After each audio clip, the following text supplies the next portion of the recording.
അടുത്തൊരു ക്വസ്റ്റ്യൻ പഠിക്കാനുള്ളത് torque equation of DC മോട്ടറാണ്.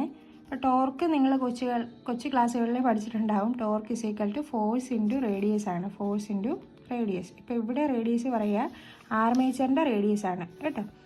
അപ്പോൾ വർക്ക് ഡൺ എന്ന് പറയുന്നത് is equal to force into displacement അല്ലെങ്കിൽ ഡിസ്റ്റൻസ് ആണ്. ഇവിടെ ഫോഴ്സ് ഇൻറ്റു ഡിസ്റ്റൻസ് എന്ന് ഉദ്ദേശിക്കുന്നത് നമ്മുടെ ആർമേച്ചർ വട്ടത്തിലല്ലേ ഇരിക്കുന്നത്, ആ ആർമേച്ചറിൻ്റെ പെരിമീറ്ററാണ്. അത് 2πr ആണ്. ഓക്കെ. അപ്പോൾ പവർ ഡെവലപ്ഡ് എന്ന് പറയുന്നത് is equal to work done by time ആണ്. അപ്പോൾ വർക്ക് ഡൺ എന്ന് പറയുന്നത് എന്താ, ഫോഴ്സ് ഇൻറ്റു 2πr ആണ്. F ഇൻറ്റു 2πr ഇൻറ്റു അത് എത്ര വട്ടം കറങ്ങുന്നു, റെവല്യൂഷനെയും കൂടി ഡിപ്പെൻഡ് ചെയ്തിരിക്കും. അപ്പം into number of revolutions by time.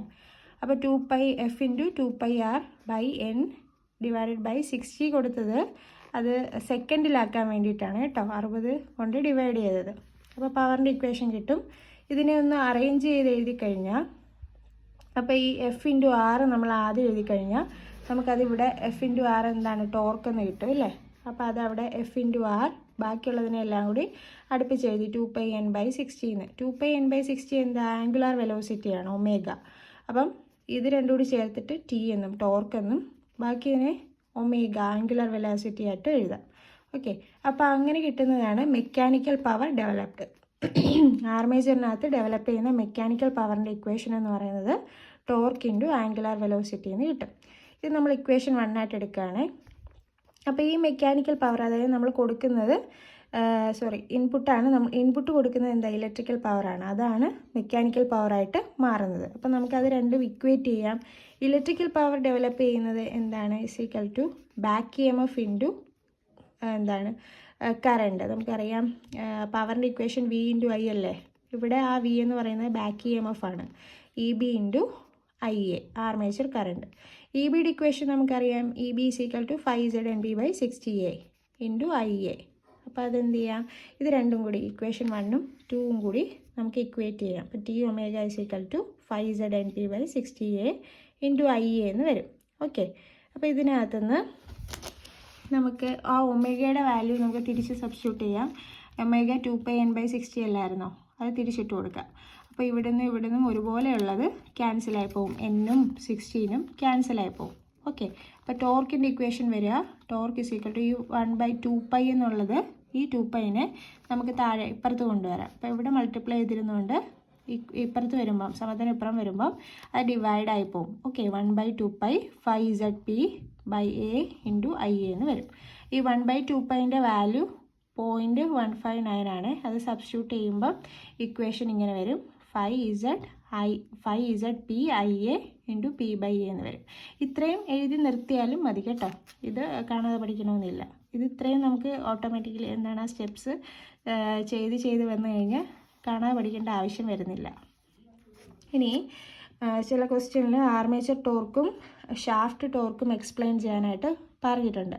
ഈ മുകളിൽ നമ്മളിപ്പോൾ ചെയ്തു വന്ന ആ ടോർക്ക് തന്നെയാണ് ആർമേച്ചർ ടോർക്ക്. ആർമേച്ചറിൽ കിട്ടുന്ന ടോർക്കാണ് armature torque. Electrical power is given to the armature and it is converted to mechanical power. Electrical പവറാണ് നമ്മൾ ആർമേച്ചറിൽ കൊടുക്കുന്നത്, അതിനെ മെക്കാനിക്കൽ പവറായിട്ട് കൺവേർട്ട് ചെയ്യുകയാണ് ചെയ്യുന്നത്. അതാണ് ഇലക്ട്രിക്കൽ പവർ എന്ന് പറയുന്നത്. തിരിച്ചാണ് എഴുതേണ്ടത്. EB ഇൻറ്റു IA ആണ്, is equal to T omega. Mechanical power T into omega, torque into angular വെലോസിറ്റിയാണ്. ഞാൻ എഴുതിയപ്പോൾ തിരിഞ്ഞു പോയേ, നിങ്ങളത് ശ്രദ്ധിച്ചോണേ. അപ്പോൾ അത് സബ്സ്റ്റിറ്റ്യൂട്ട് ചെയ്തിട്ട് torque armature torque TA is equal to PZ/2πA into 5. ഇതെല്ലാം കൂടി അറേഞ്ച് ചെയ്ത് എഴുതിയതാണ് കേട്ടോ.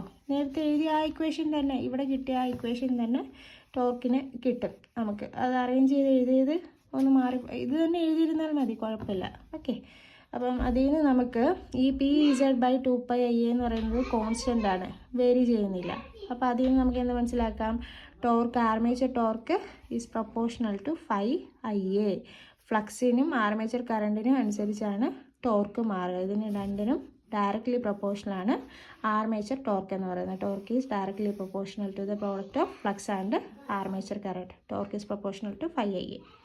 ഇനി ഷാഫ്റ്റ് ടോർക്ക് എന്താണ്, ഷാഫ്റ്റിൽ കിട്ടുന്ന ടോർക്കാണ്. ആർമേച്ചറിൽ ഡെവലപ്പ് ചെയ്യുന്ന ഫുൾ ആ ടോർക്കും നമുക്ക് ഷാഫ്റ്റിൽ കിട്ടില്ല, ഡ്യൂ ടു ലോസസ് നമ്മൾ പഠിച്ചല്ലോ. ആ ലോസസ് ഒക്കെ കാരണം ഷാഫ്റ്റിൽ ഈ പറഞ്ഞ ഫുൾ ടോർക്കും കിട്ടില്ല, നഷ്ടമായി പോകും. അപ്പോൾ ബാക്കി വരുന്ന ആ ടോർക്കാണ് ഷാഫ്റ്റ് ടോർക്ക്. ഓക്കെ, അപ്പോൾ the total power developed in armature is not available at the shaft due to the losses. Shaft torque is less than armature torque. Okay, അപ്പോൾ shaft torque is equal to output in watts divided by 2πn/60. Output കിട്ടിക്കഴിഞ്ഞാൽ shaft torque കണ്ടുപിടിക്കാൻ output divided by 2πn/60 ചെയ്താൽ മതി. n എന്ന് പറയുന്നത് മെഷീൻ്റെ സ്പീഡാണ്. ഇത്രയേ ഉള്ളൂ കേട്ടോ.